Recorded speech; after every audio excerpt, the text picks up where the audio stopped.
Going on, everyone? Got a 2022 Jeep Wagoneer remote key fob here. I'm going to show you how to open it up to replace your battery.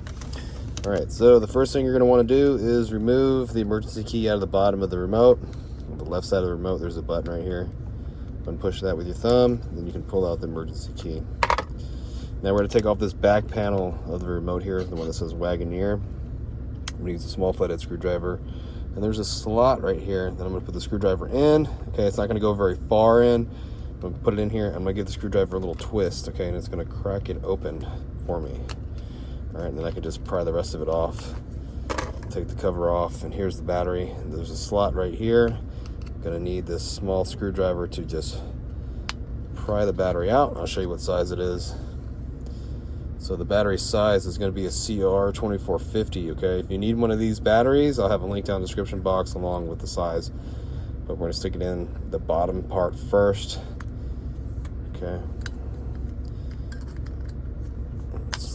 Put it in there, it'll lock in. Get your back half of the remote. I like to start on the top, work my way down, just push it all the way down. And then emergency key goes back in, and you're all done. Hope the video was helpful. If it was, appreciate it if you hit that like button for me. Leave me a comment if you could. Hope to see you again in another video.